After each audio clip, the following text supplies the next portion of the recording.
वीरू काका की जादुई हांडी और ससुर जी का आगमन। फूलपुर गांव में वैसे तो सब कुछ सामान्य था, लेकिन एक चीज थी जो इसे आसपास के 20 गांव से अलग बनाती थी। वो थी अहुना मटन की खुशबू। और इस खुशबू के जादूगर थे वीरू काका। कहते हैं जब वीरू काका मिट्टी की हांडी में मटन चढ़ाते थे तो हवा भी अपना रुख बदल लेती थी ताकि खुशबू हर घर तक पहुंच सके। लेकिन पिछले 1 साल से गांव की हवा उदास थी। वीरू काका ने कसम खा ली थी कि अब वो मटन नहीं पकाएंगे। क्यों? ये किसी को नहीं पता था। बस उन्होंने अपनी कलछी टांग दी थी और घर के बाहर खटिया पर लेटकर दिन भर आकाश निहारा करते थे। सुकेश अपने दालान में बैठा चाय पी रहा था कि तभी डाकिया एक चिट्ठी लेकर आया। चिट्ठी पढ़ते ही सुकेश के हाथ से चाय का ग्लास लगभग गिरते गिरते बचा। उसका दोस्त भूपेश, जो पास ही मूली चबा रहा था, बोला, का भैला सुकेश, चिट्ठी में बम रखा है क्या? चेहरा ऐसा पीला पड़ गया जैसे बासी कढ़ी देख ली हो। सुकेश ने माथा पीटते हुए कहा, भूपेश, बम फटता तो एक बार जान जाती, यहाँ तो इज्जत जाने वाली है। मेरे ससुर जी आ रहे हैं 3 दिन बाद। भूपेश ने हंसते हुए कहा, अरे तो इसमें कौन सी आफत है? ससुर जी आ रहे हैं, दामाद की खातिरदारी होगी, मिठाई मिठाई मिलेगी, खुश हो जा। सुकेश ने उसे घूरा। तुझे खाने की पड़ी है? मेरे ससुर जी शौकीन आदमी हैं। जब रिश्ता पक्का हुआ था मैंने जोश जोश में डींग हाँक दी थी कि हमारे गांव का अहुना मटन पूरी दुनिया में मशहूर है। अब उन्होंने लिखा है कि वो खास वही मटन खाने आ रहे हैं। अगर वीरू काका ने मटन नहीं बनाया तो मेरी नाक कट जाएगी। भूपेश ने मूली चबाना बंद किया और गंभीर होकर बोला, बात तो गंभीर है भाई। वीरू काका तो आजकल पानी भी अपनी मर्जी से नहीं उबालते, लेकिन चिंता मत कर, तेरा भाई भूपेश है ना, हम काका को मना लेंगे। अगली सुबह सुकेश और भूपेश वीरू काका के घर पहुंचे। काका अपनी खटिया पर लेटे नीम की दातुन चबा रहे थे और मालती काकी आंगन में अनाज साफ कर रही थी। सुकेश ने बड़ी विनम्रता से कहा, पाए लागी काका, कैसी तबीयत है? वीरू काका ने एक आंख खोल कर देखा और बोले, तबीयत तो ठीक है, पर तुम दोनों सुबह सुबह मक्खन लेकर क्यों आए हो? सीधे मुद्दे की बात करो। भूपेश ने थूक गटका। काका, वो सुकेश के ससुर जी आ रहे हैं। उनकी अंतिम इच्छा, मतलब उनकी प्रबल इच्छा है कि आपके हाथ का अहुना मटन खाएं। वीरू काका ने दातुन थूकी और कड़क आवाज करके बोले, ना, कह दिया ना, हमने वो काम छोड़ दिया है। अब हम संन्यास पर हैं। मटन, मसाला और मिट्टी की हांडी सब मोह माया है। सुकेश गिड़गिड़ाया। काका, मेरी इज्जत का सवाल है, गांव की नाक का सवाल है। काका ने हाथ झटक दिया। अरे जाओ, इज्जत काम से बनती है, मटन से नहीं। पिछले साल मुखिया जी के बेटे की शादी में बनाया था, किसी ने स्वाद की तारीफ नहीं की। बस सब जल्दी लाओ चिल्ला रहे थे। अहुना मटन सब्र का खेल है और आजकल के लोगों में सब्र है ही नहीं, बस ठूंसे जा रहे हैं। मेरा मटन बहरों के लिए संगीत जैसा हो गया है, किसी को कदर ही नहीं। इसलिए हमने कसम खाई है, अब कलछी नहीं उठाएंगे। सुकेश और भूपेश मुंह लटकाकर बाहर आ गए।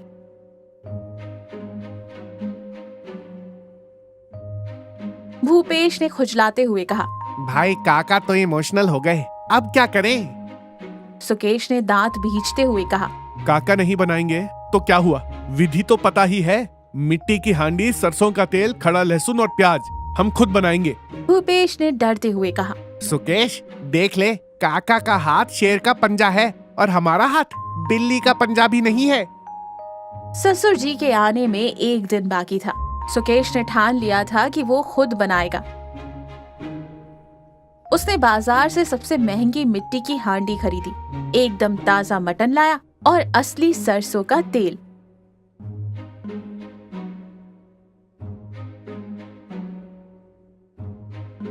सुकेश और भूपेश खेत के बीचों बीच एक सुनसान जगह पर गए ताकि कोई देख न पाए। सुकेश ने YouTube पर वीडियो देखा जो नेटवर्क ना होने की वजह से अटक अटक कर चल रहा था। भूपेश, वीडियो में बोल रहा है कि हांडी को हिलाना बहुत जरूरी है ताकि मसाला जले नहीं। सुकेश ने निर्देश दिया। आग जलाई गई, हांडी चढ़ाई गई। खुशबू तो नहीं, पर धुएं ने दोनों का हाल बेहाल कर दिया। आधे घंटे बाद सुकेश ने कहा, अब इसे हिलाना है। उसने हांडी पकड़ी और जोर से हिलाया। हांडी का ढक्कन जो आटे से सील था खुल गया और गरम तेल की कुछ बूंदें आकर उस पर गिर गई। आग भड़की और सुकेश के हाथ से हांडी छूटकर लुढ़क गई। मटन, प्याज और सुकेश की इज्जत सब मिट्टी में मिल गया। भूपेश, जो एक पेड़ के नीचे बैठकर मटन का इंतजार कर रहा था, दौड़ कर आया। अरे गजब हो गया, सत्यानाश। अब ससुर जी को क्या खिलाएगा? उबली हुई लौकी। सुकेश जमीन पर बैठ गया। खत्म, सब खत्म।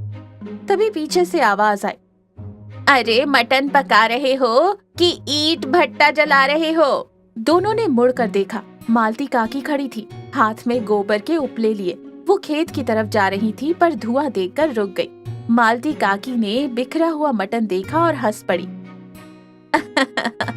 अरे पगलो, अहुना मटन ताकत से नहीं, नजाकत से बनता है। तुम तो ऐसे हिला रहे थे जैसे दही बिलो रहे हो। सुरेश काकी के पैरों पर गिर गया। काकी, आप ही बचा सकती हैं। काका मान नहीं रहे और मुझसे बन नहीं रहा। कल ससुर जी आ जाएंगे। मालती काकी ने सुकेश के सिर पर हाथ रखा और कहा, उठो, तुम्हारे काका जिद्दी हैं, पत्थर नहीं। उन्हें बस ये लगता है कि लोग अब एक दूसरे के साथ बैठकर प्रेम से नहीं खाते। तुम एक काम करो। काकी ने सुकेश के कान में कुछ फुसफुसाया। सुकेश का चेहरा खिल उठा। ससुर जी यानी दीनानाथ जी आ चुके थे। भारी भरकम मूछें और कड़क आवाज।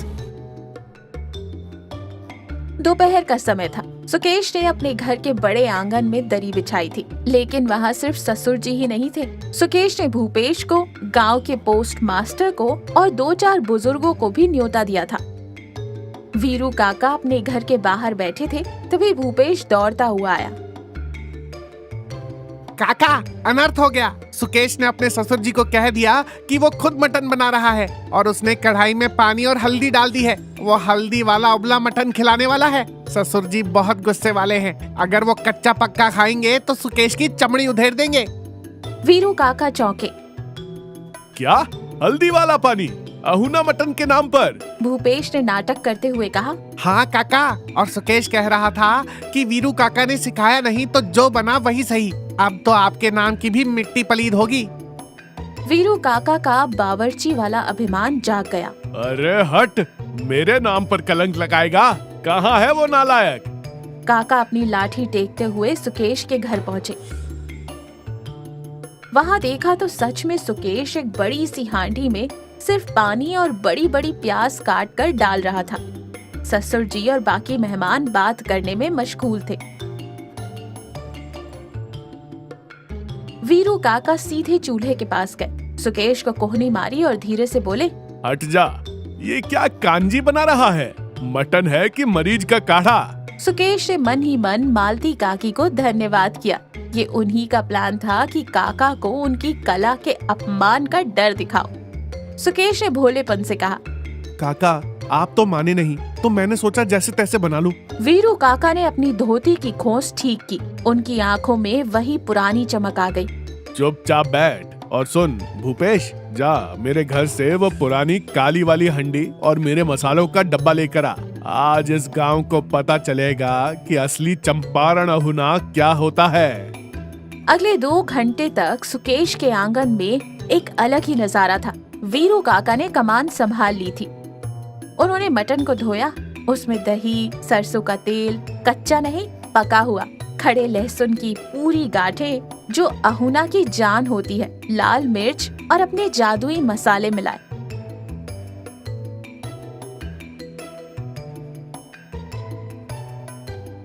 और सबसे जरूरी हिस्सा था मैरिनेशन। काका ने मटन को मसालों के साथ ऐसे मिलाया जैसे कोई माँ अपने बच्चे को तेल लगाती हो।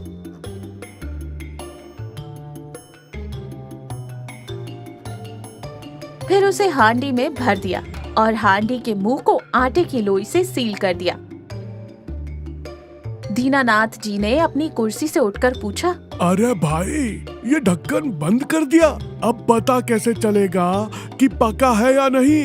वीरू काका ने बिना देखे कहा, बाबूजी, अहूना मटन आँखों से नहीं, नाक से चेक किया जाता है। जब ये पक जाएगा तो हांडी खुद बताएगी। काका ने हांडी को धीमी आंच पर रख दिया। अब शुरू हुआ इंतजार। वीरू काका ने शर्त रख दी, जब तक हांडी नहीं खुलेगी कोई मोबाइल नहीं देखेगा। सब एक साथ बैठेंगे और बातें करेंगे। अगर किसी ने जल्दबाजी की तो मैं हांडी फोड़ दूंगा। शुरुआत में सब हिचकिचाए, लेकिन धीरे धीरे बातें शुरू हुई। दीनानाथ जी ने अपने जमाने के किस्से सुनाए, भूपेश ने गांव की हंसी मजाक वाली बातें की और सुकेश ने देखा कि लोग सच में जुड़ रहे थे। वीरू काका बीच बीच में हांडी को कपड़े से पकड़कर जोर जोर से हिलाते ताकि मटन नीचे लगे नहीं और हर टुकड़ा बराबर पके। 1.5 घंटे बाद हांडी के आटे में से एक बारीक सी दरार बनी और वहाँ से जो भाप निकली उसने पूरे आंगन को अपने वश में कर लिया।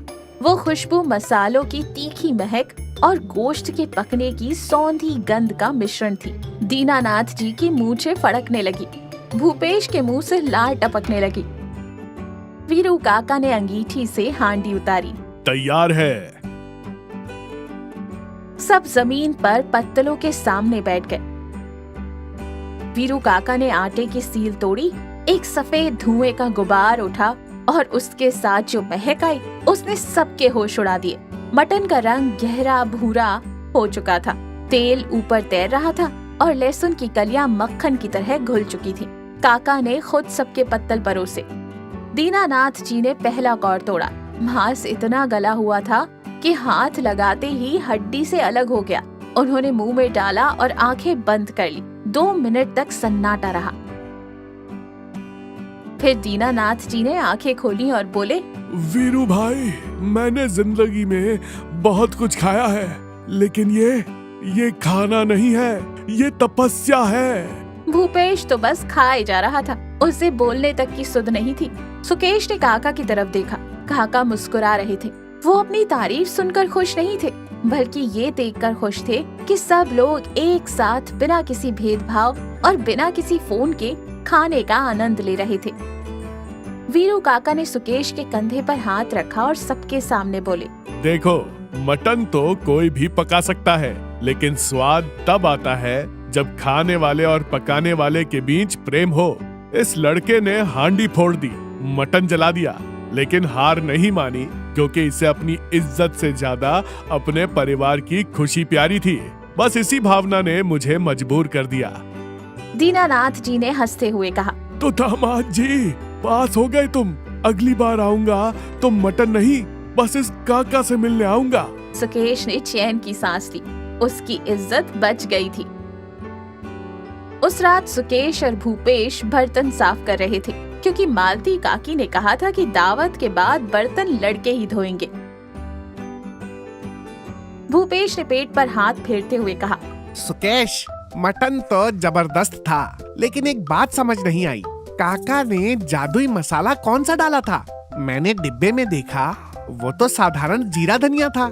सुकेश ने मुस्कुराते हुए कहा, भूपेश, जादुई मसाला डिब्बे में नहीं था, वो काका के सब्र में था। और हाँ, उस डर में था कि कहीं हम उन्हें हल्दी वाला पानी ना पिला दें।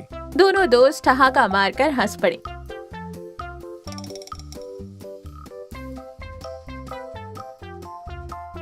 गांव में फिर से वही पुरानी खुशबू लौट आई थी और वीरू काका की खटिया पर टंगी कलछी वापस चूल्हे के पास पहुंच गई थी। इस कहानी से ये सीख मिलती है कि जीवन में किसी भी चीज का असली स्वाद जल्दबाजी में नहीं, बल्कि सब्र और अपनों के साथ में आता है, चाहे वो रिश्ता हो या मिट्टी की हांडी में पकता हुआ मटन।